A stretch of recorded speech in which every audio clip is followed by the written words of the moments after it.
Bueno, buenos días. Bueno, es un placer para mí, la verdad, que compartir con ustedes un nuevo año y de manera presencial continuar con la educación médica continua por parte del Grupo CEDITER. Bueno, el día de hoy les voy a hablar acerca de un tema muy importante en cuanto a la enfermedad pulmonar obstructiva crónica, que es la exacerbación del EPOC.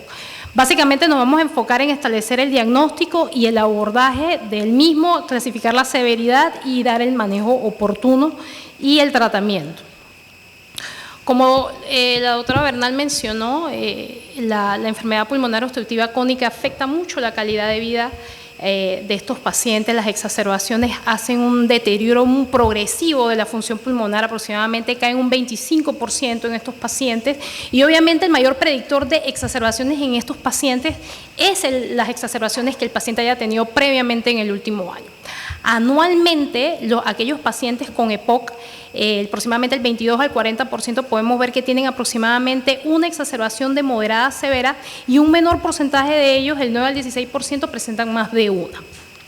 Afortunadamente, el 80% de los pacientes con exacerbaciones los podemos manejar de manera ambulatoria. Sin embargo, el 20% son los que tenemos que manejar y abordar de una manera bien detallada, ya que hay una alta proporción de recurrencias, fallas terapéuticas en un cuarto de los pacientes, y sabemos que la exacerbación condiciona una alta morbimortalidad a nivel mundial, alta carga económica y sobre todo utilización de los recursos de salud, sobre todo por el tratamiento. Y como sabemos, ocasiona muchos años de vida perdido por discapacidad a nivel mundial. Entonces, sabemos que la mortalidad es altísima en estos pacientes. Generalmente, cuando presentan una exacerbación, el 50%, hay una mortalidad de 50% a los 5 años de haber tenido una exacerbación. Esto es, la verdad, muy importante tener en cuenta. ¿Qué hemos aprendido con la pandemia? Bueno, cosas bien importantes. Pensamos que los pacientes con enfermedades pulmonares obstructivas crónicas iban a empeorar con la pandemia, pero no se vio esto. En realidad pudimos observar que hubo una disminución, una reducción importante de las exacerbaciones de las enfermedades pulmonares crónicas. Esto fue a nivel global, en Europa, en Asia y en América. Y obviamente sabemos que esto va de la mano con las medidas de aislamiento que tuvimos en todos estos años de pandemia. También pudimos observar que hubo una disminución de la incidencia de sepsis y neumonía. Y todo esto nos lleva a ver la importancia de los virus en el impacto de muchas enfermedades a nivel global. A manera de iniciar para definir qué es una exacerbación de la enfermedad pulmonar obstructiva crónica, podemos ver que a lo largo de los años han habido muchas definiciones, muchas basadas solamente en los síntomas. A lo largo del tiempo siempre nos hemos basado en las guías de Gaul, pero como pueden observar, ha habido muchas definiciones. Sin embargo, la guía de Gaul hasta el 2022 era la definición muy simple e inespecífica, y este año se hizo un gran cambio en la definición de la misma. En el consenso que hubo en el 2002 de la definición del EPOC, del 2002 en adelante ha habido un incremento en los conocimientos de la enfermedad pulmonar obstructiva crónica, y ya hoy solo sabemos que es una enfermedad heterogénea y compleja que necesita un abordaje muy específico para tratar a estos pacientes. Como podemos ver aquí están las guías, las distintas guías, las últimas, y las definiciones. Como podemos ver, la definición de Gaul comparada con la del consenso que hubo de Roma en el 2021 es muy similar. Ya no solamente incluyen los síntomas, sino que vemos que dan un tiempo estipulado, menos de 14 días, ¿verdad? Incremento de la disnea y o tos y expectoración que empeora en un periodo de menos de 14 días, el cual puede estar acompañado de taquicardia, taquipnea, y usualmente están asociados a un incremento de la inflamación no solamente local, sino sistémica, y que puede estar desencadenado por múltiples factores, principalmente las infecciones respiratorias, ya sean virales, bacterianas, y los contaminantes ambientales. Como podemos ver aquí, los factores desencadenantes van a ocasionar incremento de la inflamación a nivel pulmonar, local, sistémica, y todas estas cosas me van a condicionar un problema de obstrucción del flujo aéreo, hiperinsuflación y los consecuentes sintomatologías que vamos a ver más adelante en los pacientes cuando presentan exacerbación. Es importante recalcar que los pacientes con enfermedad pulmonar obstructiva crónica no solamente tienen EPOC, tienen muchas otras comorbilidades de las cuales ya no consideran que no las tenemos que tener aisladas y descartarlas, sino más bien buscarlas e identificarlas. Entonces, como vemos en este cuadro, vemos las comorbilidades más frecuentes de la enfermedad pulmonar obstructiva crónica, siendo las enfermedades cardiovasculares las más prevalentes y las que tenemos que identificar y tratar, ya que esto va a condicionar una peor evolución en el paciente. Y lo más importante es que muchas mimetizan una exacerbación del EPOC, básicamente porque el síntoma principal es la disnea. Entonces, como podemos ver en el cuadro, la neumonía se puede presentar en un 20% de los pacientes con exacerbación, el embolismo pulmonar en un 6%, sin embargo la falla cardíaca se puede presentar hasta un 20 o un 30%, por lo demás siempre es importante enviar los biomarcadores si tenemos antecedentes de cardiopatía o hipertensión, y de igual manera los síndromes coronarios agudos también tienen un papel importante y se presentan en el 15 a 20% de los pacientes. Entonces, ya la definición dada por la guía española engloba todas estas comorbilidades dentro de la definición y lo denotan como el síndrome de agudización del EPOC. Entonces, tenemos que buscarlas y tenemos que tratarlas adecuadamente. Entonces, en cuanto a la sintomatología, los principales síntomas y los que son los cardinales, que fueron definidos por los criterios de Antonisen, que ya aproximadamente fueron establecidos en 1987, pueden tener que 35 años, y que ya todos sabemos, los principales son disnea, que es principalmente el síntoma cardinal, que ya la doctora Bernal mencionó que hay diferentes escalas para valorar la gravedad del mismo, el aumento del volumen y purulencia del esputo, que creo que son una de las cosas más importantes, y como podemos ver en el cuadro, las clasifica tipo 1, tipo 2 y tipo 3, dependiendo de la presencia de dichos síntomas. Otros síntomas: tos, sibilancia, fatiga, intolerancia a la actividad física, son otros de los síntomas que podemos ver en estos pacientes, y cabe recalcar que los pacientes pueden presentar esto en un periodo aproximadamente de 7 a 10 días, y aproximadamente un 20% de los pacientes, luego que se recuperan, presentan sintomatología después de 2 meses. En cuanto a la clasificación de las exacerbaciones, han habido varias. Una de las que más conocemos y es más sencilla es en base al tratamiento establecido, que lo hacemos de manera retrospectiva. Si es una exacerbación leve, solamente el paciente usa broncodilatadores de acción corta.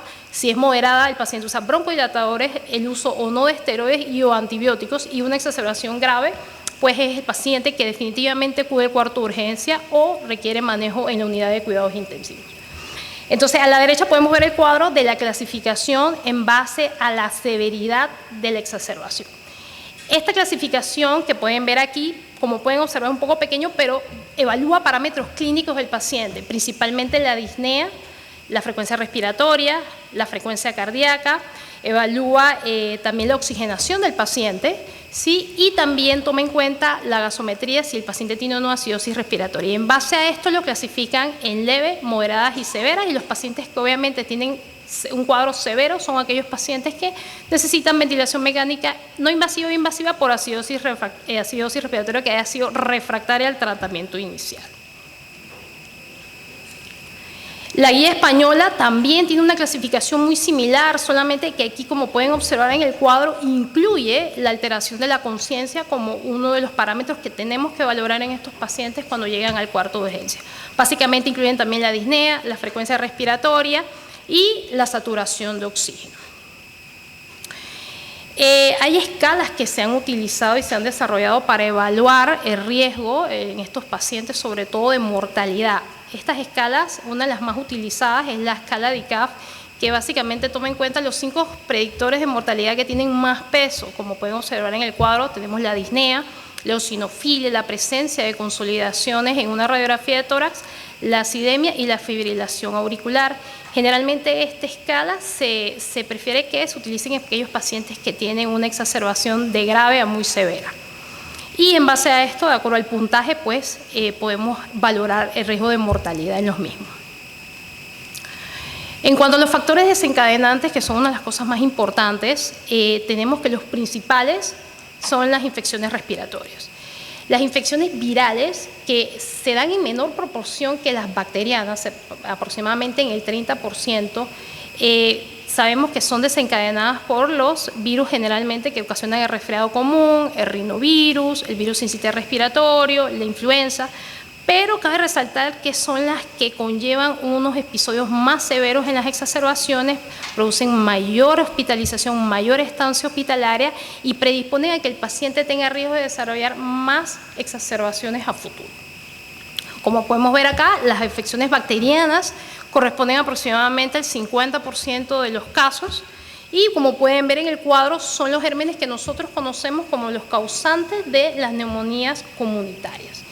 Moraxella catarrhalis, Streptococcus pneumoniae, ¿verdad? Y Haemophilus influenza. Los hongos, bueno, tienen un papel importante, pero con una relevancia clínica incierta, sobre todo en los pacientes con exacerbaciones. Entre los que hay que mencionar, que creo que es el más importante, es el Aspergillus, sobre todo en aquellos pacientes que tienen gran compromiso o deterioro de la estructura pulmonar, del parénquima. Son aquellos pacientes que tenemos que prestar atención, que puedan tener una aspergilosis pulmonar invasiva, pero esto se le da aproximadamente en hasta el 1 a 3% de los casos y vale la pena siempre mencionarlo. Pero lo que tenemos que tomar en cuenta es que pueden ser infecciones virales o bacterianas y que las mismas pueden coincidir, pueden haber coinfecciones de virus y bacterias que me pueden condicionar más carga de síntomas y a la vez mayor estancia hospitalaria si el paciente tiene una exacerbación moderada a severa. Entonces, en los últimos años se le ha dado mucha importancia a la microbiota, no solamente a nivel pulmonar, a nivel gastrointestinal, y se ha visto que, y se sugiere que las alteraciones en la microbiota pulmonar me pueden condicionar y me pueden aumentar el riesgo de que el paciente presente exacerbaciones. Generalmente la microbiota pulmonar regula la respuesta inmune local y ocasiona que se mantenga un equilibrio. Sin embargo, cuando estamos ante la enfermedad pulmonar obstructiva crónica, que es una enfermedad inflamatoria multisistémica, esto ocasiona una alteración de este equilibrio y hay la proliferación de distintos tipos filos de grupos de bacterias como los proteobacterias y las firmicutes que se piensa que puede condicionar de que los pacientes pues tengan más exacerbaciones. Otra de los factores desencadenantes que hay que tomar en cuenta y que en unas revisiones los han mencionado como clústeres es la inflamación eosinofílica. Si bien es cierto, se presenta en un 30-40% de los casos, estas responden adecuadamente a los esteroides. Estos pacientes sí tienen un mayor riesgo de exacerbaciones a futuro, sin embargo, cuando se dan estas exacerbaciones, generalmente son más leves, tienen corta estancia y la mortalidad es mucho baja comparada con los factores desencadenantes como las infecciones respiratorias. De los contaminantes ambientales es importante resaltar pues el principal, como ya lo habíamos mencionado, el tabaquismo, el ozono, el monóxido de carbono y el dióxido de sulfuro, que pues pueden condicionar una inflamación local por la liberación de radicales libres a nivel pulmonar. Y en un tercio de los casos, lastimosamente, no se conoce el factor desencadenante de la exacerbación. Algo muy importante, no solamente enfocarnos en el pulmón, sino como mencioné, el EPOC afecta de manera generalizada al paciente, es el desgaste muscular que el paciente puede tener con muchas exacerbaciones. Como podemos ver, no solamente por las exacerbaciones per se, pero sí, también y más importante por el uso de esteroides prolongados con cada exacerbación. Esto puede condicionar más desgaste muscular y más disfunción muscular y obviamente este desgaste en estos pacientes, la desnutrición, la pérdida de peso y pérdida de la masa muscular me puede predisponer a futuro a muchas más exacerbaciones. Entonces es importante la evaluación en estos pacientes nutricional para poder ayudar a que evitemos y podamos prevenir futuras exacerbaciones. Aquí podemos ver, como mencionamos, la clasificación en cuanto a la severidad del cuadro y hacen mucho hincapié en las guías de españolas del EPOC del 2021, la identificación de rasgos tratables. Como mencionamos, ellos hacen mucho hincapié en identificar aquellas comorbilidades que se puedan identificar y tratar, los síndromes coronarios, la falla cardíaca, y si tenemos sospecha de esto, pues buscar los biomarcadores, buscar los estudios correspondientes, identificarlos y tratarlos. En cuanto a los biomarcadores, lastimosamente no hay ni un biomarcador demostrado que me prediga que el paciente vaya a tener exacerbaciones. De los que más conocemos y usamos diariamente, tenemos la proteína C reactiva como un reactante de fase aguda y que generalmente se puede incrementar tanto en infecciones virales como en infecciones bacterianas. Sin embargo, se va a aumentar de manera mucho más elevada en pacientes con infecciones bacterianas. Tanto la proteína C reactiva como la procalcitonina se ha visto que en muchos estudios ayuda a disminuir el uso de antibióticos. Sin embargo, no tenemos que basarnos solamente en estos valores, sino que definitivamente nos tenemos que basar en la clínica para la toma de decisiones en cuanto al uso de antibióticos. Como podemos aquí, estos son el cuadro de lo ya mencionado de los rasgos tratables que hablan en las guías españolas que tenemos que identificar, si son asociados a infecciones bacterianas, cardiopatías, ¿verdad? Embolismo pulmonar, y tenemos que identificarlos y tratarlos. Entonces, en cuanto al tratamiento de las exacerbaciones, las metas del tratamiento son minimizar el impacto de la exacerbación presente y prevenir, obviamente, futuras exacerbaciones. Entonces, el pilar del tratamiento generalmente, cuando tenemos un paciente con una exacerbación, independientemente sea leve, moderada o severa, es iniciar la broncodilatación con broncodilatadores de acción corta que ya todos conocemos, como los beta-2 agonistas y los anticolinérgicos. Cabe resaltar que es importante mencionar que independientemente se administre con inhalador de dosis medida o nebulizaciones, es igual la efectividad. Sin embargo, hay que tomar en cuenta la condición clínica del paciente, si puede o no utilizar un MDI. Generalmente se pueden usar en combinación, y es importante recalcar que si el paciente se hospitaliza o ya está bajo un tratamiento controlador, que son los broncodilatadores de acción prolongada, el paciente debe continuar el broncodilatador de acción prolongada y instaurarlo de manera oportuna previo al egreso si el paciente está hospitalizado. Entonces, en cuanto a los esteroides, ya se ha demostrado que aceleran la recuperación de los síntomas, mejora la función pulmonar, la oxigenación, disminuye la estancia hospitalaria sin reducir la mortalidad, y esto está indicado en todo paciente con una exacerbación moderada, grave o muy grave, y sobre todo está indicado en pacientes también que tengan eosinofilia periférica.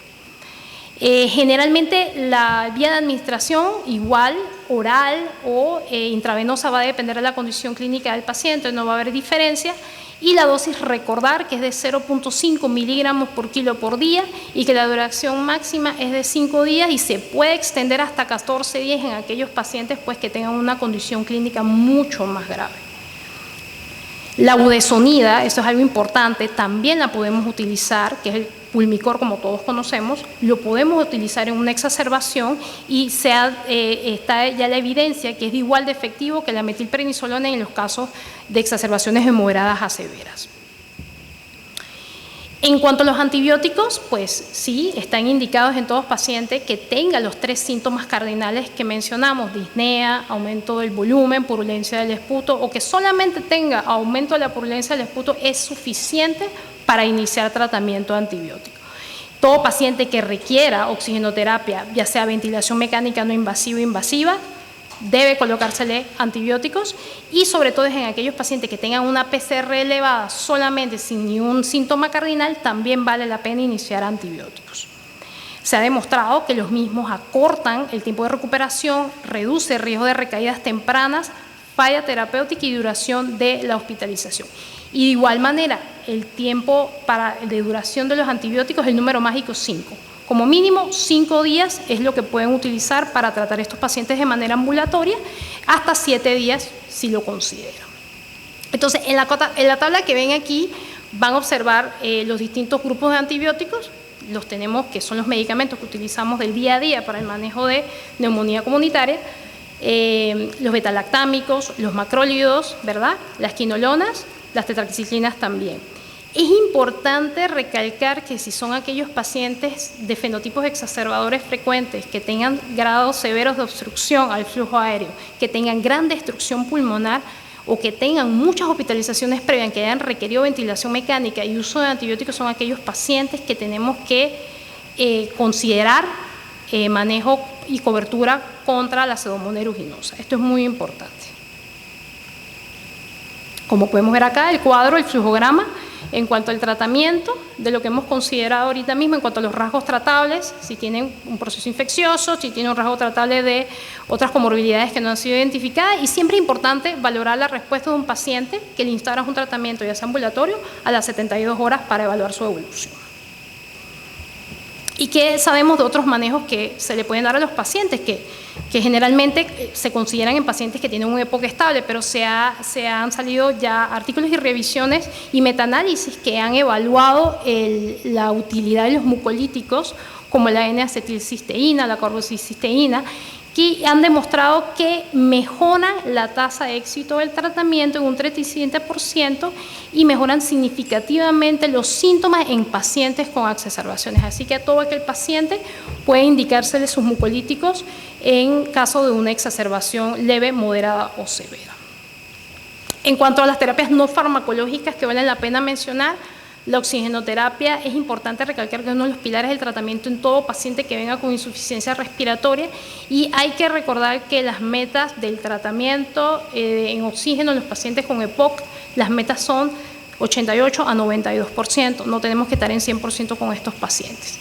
Y que recuerden que tienen que dar bajo flujo, baja fracción inspirada de oxígeno, aproximadamente 24 o 28 con una cánula nasal, podemos mantener estos pacientes en las metas indicadas. Y obviamente la evaluación dinámica con los broncodilatadores y evaluar la respuesta.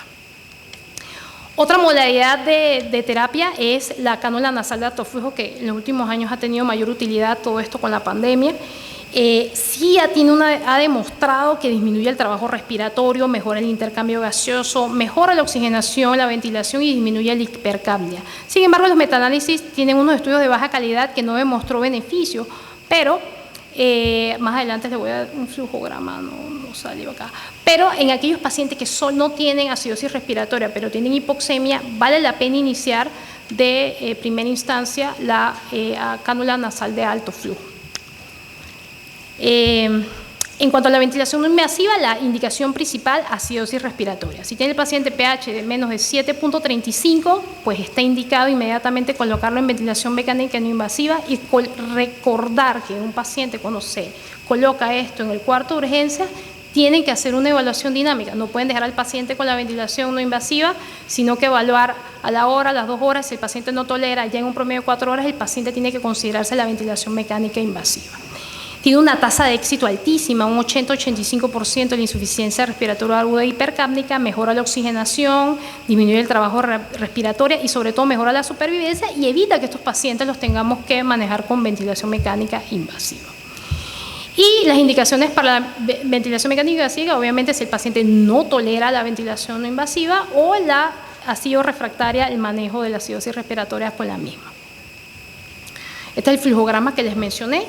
Generalmente, si el paciente solamente tiene hipoxemia, puedes considerar usar la cánula nasal de alto flujo, pero si el paciente ya estamos ante una acidosis respiratoria, inmediatamente tenemos que colocar al paciente inicialmente en ventilación no invasiva, y si el paciente falla la misma, considerar la intubación endotraqueal o que no la tolera adecuadamente.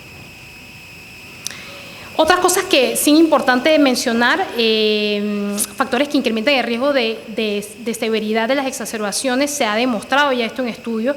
El paciente, si tiene enfisema, mayor porcentaje de enfisema, una tomografía me predispone a que el paciente tenga mayor riesgo de exacerbaciones. Engrosamiento de las paredes de la vía aérea, bronquitis crónica son hallazgos que podemos ver en tomografía, y el incremento de radio de la arteria pulmonar a la aorta se ha demostrado que es un predictor de mayores exacerbaciones en los pacientes con EPOC. Entonces, aquí para englobar todo lo que hemos hablado, factores independientes asociados a un pobre pronóstico, como podemos ver en el medio, las características propias del individuo, si es fumador, si tiene un bajo índice de masa corporal, si tiene una obstrucción severa del flujo aéreo, si requiere oxígeno el paciente, si ha tenido hospitalizaciones previas, son factores de riesgo asociados a un pobre pronóstico, asociados a las comorbilidades que tenga que no hayan sido identificadas o tratadas, son importantes tomarlas en cuenta. Entonces, para finalizar, las intervenciones que tenemos que realizar en cada momento que el paciente tiene una exacerbación para mejorar los resultados va a depender de la etapa donde nos encontremos. Si es aguda, que estamos en un cuarto de urgencia, ya sabemos, broncodilatadores, antibióticos y esteroides. ABC, no se les puede olvidar. Al final del paciente, si está hospitalizado, sale de la hospitalización, hay que considerar muchas cosas. Prevenir recurrencia temprana y readmisiones. Si el paciente requiere ventilación no invasiva domiciliaria, sí, es posible. Ese es un menor porcentaje de los pacientes, pero hay unos que requieren ventilación no invasiva domiciliaria. Muy importante la rehabilitación pulmonar, que debe ser instaurada Aproximadamente tras 4 semanas del alta hospitalaria, esto ha demostrado mejorar la calidad de vida de los pacientes y disminuye significativamente la tasa de exacerbaciones. Y las medidas que tenemos que tomar a largo plazo, o sea, el seguimiento que tengamos que darle a estos pacientes, generalmente al darle de alta tenemos que evaluarlo al mes y a los 3 a los 4 meses. Haciendo hincapié sobre todo en medicamento controlador, que ya sabemos que son los broncodilatadores de acción prolongada, y evaluar siempre, y lo más importante, si la técnica es adecuada y si es adherente al tratamiento. Y estas son las intervenciones, como mencioné, los broncodilatadores de acción prolongada, los antimuscarínicos, los beta-2 agonistas, si es necesario que el paciente pues evaluar con el tiempo si el paciente va a requerir esteroides inhalados también, o sea que incluya la triple terapia, y esto está indicado en pacientes pues que sean exacerbadores frecuentes, que tengan conteo de eosinófilos elevado o que el paciente tenga un fenotipo combinado de asma con EPOC. Antiinflamatorios como los inhibidores de la fosfodiesterasa como el roflumilaz, que está indicado en pacientes aquellos exacerbadores frecuentes, bronquíticos crónicos también es importante. Hacer hincapié en la actualización de las vacunas contra influenza, contra neumococo, pertusis, COVID. Esto es importante siempre valorarlo en cada intervención que tengamos con el paciente, y recordar que también algunos pacientes se benefician del uso de macrolidos que tienen no solamente un efecto antibacteriano, sino que también tienen un efecto antiinflamatorio y nos ayuda a prevenir de manera significativa exacerbaciones a largo plazo, y la utilidad de ella aproximadamente se puede dar en un periodo de 1 año. Sin embargo, más allá de ese periodo, sí se necesitan más estudios para valorar eso. Los mucolíticos, que ya los mencioné, ¿verdad? Cesación de tabaco, rehabilitación, evaluar siempre los niveles de vitamina D, que esto es muy importante en estos pacientes, y suplementarlos. Y las estrategias para prevenir las exacerbaciones, reconocer temprano las mismas, los síntomas, darle el manejo temprano, siempre realizarle a todo paciente con enfermedad pulmonar crónica un plan de manejo y educación en cada momento que se pueda con el paciente, y valorar siempre la adherencia que tenga la terapia inhalada y sobre todo la técnica inhalatoria. A manera de conclusión, los puntos que pienso que se deben de llevar de la presentación es que definitivamente la exacerbación es un síndrome, un evento heterogéneo y complejo que conduce a una alta morbimortalidad y una alta carga económica y de salud. Siempre es importante reconocer los síntomas cardinales de manera temprana, ¿verdad? Darle el manejo oportuno con broncodilatadores de acción corta, corticoides y antibióticos si ya tiene las indicaciones, y recordar que las metas de oxigenación para un paciente con EPOC son 88-92%.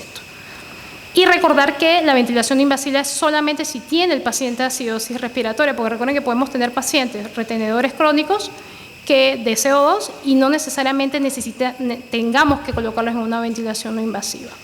Y recordar que el pilar del tratamiento del paciente con el POC son los broncodilatadores de acción prolongada, y que ya estos están demostrados que previenen hospitalizaciones y previenen futuras exacerbaciones. Gracias.